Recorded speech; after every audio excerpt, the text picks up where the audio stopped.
When you think of diapers, you probably imagine soft cotton or modern disposables. But in the Middle Ages, mothers had no such convenience. Instead, they turned to moss, linen scraps, straw, and even swaddling bands that wrapped a child for hours. At a time, how did babies stay clean, or did they at all? And what does this reveal about daily survival in a world without the comforts we take for granted today? In this video, we'll explore the messy, practical, and surprisingly inventive ways medieval mothers cared for their infants. Stay with me until the end. You may discover that the realities of medieval childcare were far stranger than you ever imagined. Section 1. Imagine yourself in a medieval village, far away from the bustling courts of kings and queens. There is no porcelain chamber pot neatly tucked in the corner, no stack of disposable diapers from a shop, and no gentle whir of a washing machine waiting to handle the messy burden of childcare.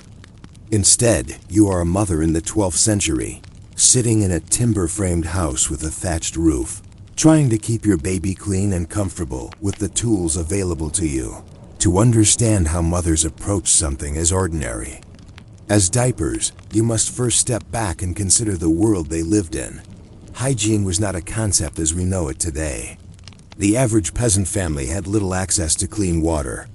Soap was a luxury, reserved mostly for wealthier households, and even then, it was often made from harsh animal fats mixed with lye. Babies, though cherished, were not wrapped in cotton or modern fabrics. Instead, they were swaddled in long strips of linen, a practice carried across Europe for centuries. Swaddling itself was both practical and symbolic. Strips of cloth, sometimes several meters long, would be tightly wound around the baby's body, leaving only the head exposed. The practice kept babies warm, restricted their movements, and importantly, made it easier to contain messes. But swaddling was not a diaper in itself.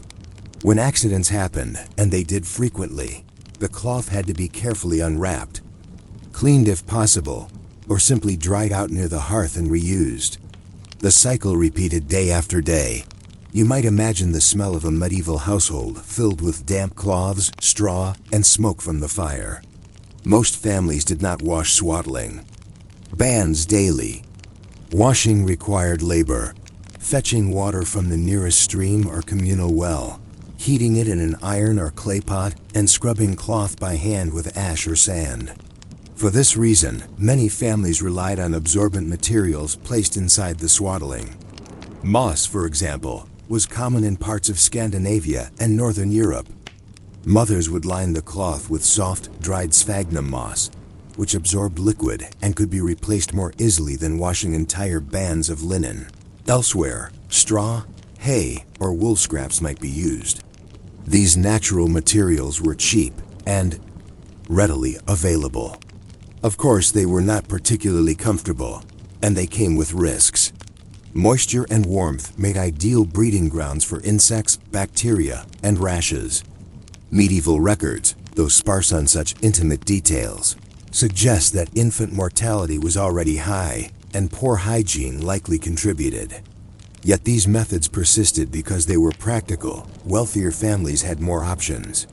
In aristocratic households, linen was finer, and mothers might employ servants or wet nurses to manage the daily care of children. Instead of moss or straw, they might use cloth padding that could be boiled and reused. Wealth offered cleaner fabrics and the luxury of frequent washing, though even noble families could not entirely escape the challenges of childcare. A baby's needs remained constant. Whether born to a farmer or a queen, there were also cultural differences in how diapers or their substitutes were used. In some Mediterranean regions, swaddling was less common. Instead, mothers relied on a practice not entirely unfamiliar to us today: elimination communication. Babies were held out over pots, fields, or cloths at predictable times, often after feeding, to encourage them to relieve themselves. This method required constant attention and a deep familiarity with a child's habits, but it reduced the reliance on cloth wrappings. In Northern Europe, however, long winters made swaddling nearly universal. Babies were bound for warmth as much as cleanliness, and mothers accepted that frequent accidents were simply part of daily life. A wet swaddling band might be dried near the fire and reused until it fell apart. Linen was valuable, after all, and few families could afford to waste it, but we must not think only in terms of materials. The experience of medieval childcare was shaped by labor. Mothers worked constantly. They tended fires, cooked meals, helped in fields, spun wool, and fetched water. Childcare had to fit into these rhythms. A baby might be strapped to a cradle board, left near the hearth, or carried in cloth while the mother worked. Cleaning swaddling was often delayed until absolutely necessary, and so babies lived with conditions we would consider deeply unsanitary. And yet, survival demanded resilience.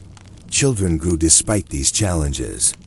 Mothers learned tricks passed down through generations: how to dry moss for lining, how to fold swaddling bands tightly to avoid leaks, how to keep a child content while balancing endless chores. In monasteries, where records are often more complete, accounts describe the practice of laundering swaddling clothes, sometimes alongside altar cloths, suggesting that even institutions of learning and worship shared in the everyday burden of childcare. So what did medieval mothers use instead of diapers? The answer is complicated. Swaddling bands lined with moss or straw, wool scraps reused many times, or careful timing with chamber pots. None of these were particularly effective by modern standards, but they reflect the creativity and endurance of mothers navigating a world without conveniences. As you picture this daily struggle, it is worth asking, how much of what we consider necessary today, like diapers, wipes, and laundry machines, is truly essential, and how much is simply a reflection of our time? In the Middle Ages, mothers managed with what they had, and while their methods may seem harsh, they were the product of a world where survival mattered more than comfort. And yet, one lingering question remains. If swaddling and moss-lined cloths were so common, how did these practices differ between peasants and nobility? And what did those differences reveal about the social divides of medieval life? Section 2. To understand medieval childcare more fully, you must step beyond the peasant household and peer into the chambers of castles, manor houses, and monasteries. Although all mothers faced the same challenges of cleaning and caring for their babies, class and status made a remarkable difference in how these challenges were managed.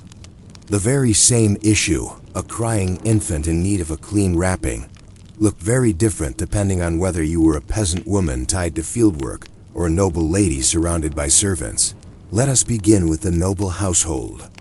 In wealthier families, swaddling was not abandoned, but its materials and maintenance were of far higher quality. Linen, the most common cloth, was expensive, requiring both flax cultivation and labor-intensive processing. Peasant families often owned only a few pieces of linen, carefully mended and handed down through generations. Nobles, on the other hand, had stores of fine woven cloth. A baby born into nobility might be wrapped in delicate swaddling bands, lined with softer material such as wool padding, rather than the straw or moss used by poorer families. These linens were often embroidered or dyed faintly with plant-based tints, reflecting the status of the child and the pride of the household. But cloth alone did not spare noble mothers from the difficulties of childcare. What made the difference was labor. A lady of rank was rarely the one to wash soiled bands or dry moss by the fire. That responsibility fell to servants, or more commonly, to a wet nurse. Wet nurses were women, often of lower status, employed to breastfeed and care for children on behalf of noble mothers. The use of wet nurses is one of the most striking differences in medieval childcare. It was not only a matter of convenience, but also of social expectation. For noble women, especially those tied to political marriages, bearing children was a duty of dynastic importance. A lady might be expected to conceive again quickly, ensuring heirs for her husband's line. Breastfeeding, which could delay fertility, was often discouraged. By employing a wet nurse, A noble woman could fulfill her role in producing heirs, while leaving the day-to-day work of feeding, cleaning, and soothing an infant to someone else. Wet nurses often came from nearby villages or were chosen from among the servants of the household. Contracts from the medieval period reveal just how regulated this practice could be. In France and England, for example, wet nurses might be required to swear oaths to care properly for the child, to avoid certain foods believed to corrupt their milk, and to live within the noble household for the duration of their service. Some were forbidden from having sexual relations while nursing, under the belief that it spoiled the quality of their milk. The details are mundane, but they paint a vivid picture of how even the intimate task of nursing a child was shaped by class and cultural beliefs. Contrast this with the life of a peasant mother. She had no wet nurse to relieve her of the burden. While noble women passed their infants into the arms of servants, peasant women worked in the fields, spun wool, or cooked meals with their babies strapped to their bodies or placed in cradles nearby. Feeding was done when possible, often while continuing with labor. Swaddling, lined with whatever absorbent material could be gathered, allowed a child to be left for stretches of time while the mother performed her endless chores. The divide between noble and peasant childcare reflects broader social contrasts in medieval life. For peasants, survival required constant adaptation. Moss had to be collected from forests or bogs, dried carefully, and stored for use. Linen swaddling bands might be scrubbed until thin and patched repeatedly. Babies were raised in smoky, crowded houses where animals sometimes shared the same space. In such conditions, cleanliness was relative, and the standards we take for granted today, daily changes of clothing, regular baths, sterile environments, simply did not exist. Nobles, by comparison, lived in larger houses with more rooms, often with designated chambers for childcare. Fires were maintained in great halls, and while the smoke was still omnipresent, there was more space for separating servants, wet nurses, and children. Yet even here, problems remained. Castles were drafty and damp, and waste disposal was primitive. Wet nurses might care for multiple children, and infections spread quickly. Wealth provided better materials and more hands to do the work, but it could not entirely remove the realities of infant care. Cultural geography also played a role. In Mediterranean regions, Italy, Spain, and parts of southern France, the warmer climate allowed for different practices. Babies were often swaddled less tightly, and elimination communication was more common. Mothers held babies over pots, fields, or cloths at predictable times, reducing the need for constant swaddling bands. Historical sources even suggest that some families used small ceramic or wooden potties for infants, though their use was limited to those who could afford such items. In Northern Europe, where cold winters made warmth essential, swaddling was much more rigorous, with layers of cloth wound tightly around infants. Religious life also shaped childcare. In monastic communities, where orphans or abandoned children were sometimes raised, records describe how swaddling bands and cloths were laundered along with other household linens. Some monasteries employed laywomen to care for infants, reflecting again the reliance on women's labor in managing the unglamorous but vital task of keeping children clean. These details may seem unremarkable, but they reveal the fabric of medieval daily life, the quiet labor that ensured survival, even if it never appeared in chronicles of kings and battles. Another layer of contrast comes from belief and superstition. Medieval medicine held that swaddling not only kept babies warm, but also shaped their bodies properly. Physicians and midwives warned against leaving infants too loose, fearing crooked limbs or deformities. Similarly, what a wet nurse ate was believed to influence the baby's temperament and health. If a nurse consumed garlic or onions, her milk might sour. If she drank too much wine, the child might inherit drunken tendencies. These beliefs may sound quaint, but they guided real decisions in households across Europe. All these differences between noble and peasant, between north and south, between superstition and practicality circle back to one reality, the simple act of dealing with a baby's waste was never simple at all. It was entangled in class, culture, labor, and belief. And though noble children may have had cleaner linens and dedicated caretakers, they too were bound tightly in swaddling bands, dependent on the rhythms of their caregivers. As you reflect on these contrasts, one question naturally emerges. If wet nurses and swaddling bands defined infant care for centuries, what happened when these practices began to change? And how did early innovations in childcare hint at the world we know today? Section 3. By the late Middle Ages, Europe was quietly changing. The world of peasants gathering moss in bogs and nobles employing wet nurses remained largely intact, but subtle shifts in medicine, trade, and household life began to influence how mothers cared for their infants.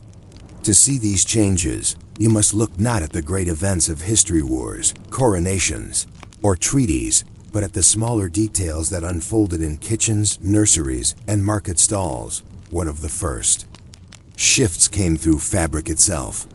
Linen, long the staple for swaddling bands, gradually became more widespread. The growth of flax cultivation and improvements in textile production meant that by the later medieval period, even modest households might own more than a single precious linen sheet, while peasants still reused and patched every scrap of cloth. The ability to own multiple bands or cloths meant that soiled wrappings could be washed and set aside, while a clean one was used in the meantime. It was a small but important step toward better hygiene. Another change was in attitudes toward swaddling. Physicians, influenced by translations of Arabic and classical medical texts, began debating its merits. Some continued to insist that tight binding prevented crooked limbs, but others warned that over-swaddling restricted movement and harmed development. These debates were slow to filter into everyday practice, but they sowed the seeds of doubt. By the Renaissance, swaddling was still common, yet looser wrappings and shorter swaddling periods became more acceptable in certain regions. Even more telling were the early glimpses of what we might recognize as potty training. In wealthier households, servants sometimes held infants over basins at regular intervals, a practice that blurred the line between elimination communication and scheduled toileting. In parts of the Mediterranean, where lighter clothing allowed greater freedom, children were encouraged earlier to relieve themselves in designated spots. These small practices did not amount to diapers, but they signaled an ongoing attempt to find alternatives to constant swaddling. Medical theory also began to touch childcare in new ways. The humoral system based on the balance of blood, phlegm, yellow bile, and black bile was still dominant, but physicians and midwives increasingly tied infant health to the environment.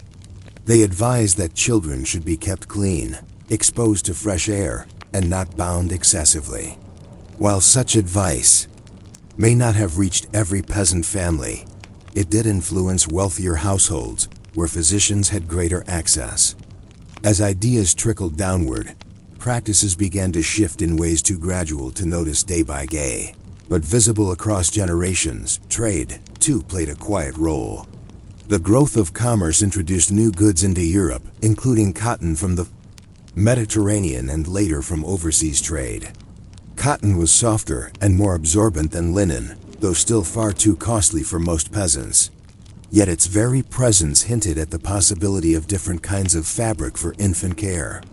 By the 15th century, inventories of noble households sometimes included cotton cloths used for swaddling or wiping. The seeds of modern alternatives were being planted, even if centuries remained before they bore fruit. At the same time, cultural attitudes toward childhood were evolving. Earlier in the Middle Ages, children were often seen simply as small adults, expected to grow quickly into the labor and roles of their families. By the later medieval period, however, a subtle recognition of childhood as a distinct phase of life began to emerge. Art from the 14th and 15th centuries depicts children more tenderly, not just as miniature men and women, but as beings with their own needs and innocence. This shift in perception affected how infants were treated, including the effort to keep them cleaner and more comfortable. Religion, ever present in medieval life, also shaped these changes. Baptism, typically performed within days of birth, reinforced the importance of an infant's purity and spiritual cleanliness. Though this was a ritual act, its symbolism spilled into daily life. Mothers and caregivers were encouraged to maintain the baby's body as well as its soul in a state of cleanliness. Parish records and sermons remind us that the act of washing, whether of linens or bodies, carried not only practical but also spiritual weight. Yet even with these developments, the basic realities remained. Most mothers in medieval Europe still relied on cloth wrappings, swaddling bands, and absorbent moss or straw. Babies were changed when necessary, washed when possible, and left to rest in cradles by smoky fires or carried in slings. And that brings us to the end of today's story. Life in the Middle Ages was full of challenges, even in the smallest details like how mothers cared for their children. If you enjoyed this quiet journey through history, I'd be grateful if you could support this channel by liking the video and subscribing to Quiet, Boring Sleep. It helps me keep creating more calm, slow-paced history stories for you to relax, unwind, or drift off to sleep. Thank you for spending this time with me, and until next time, may your night be restful and your dreams peaceful.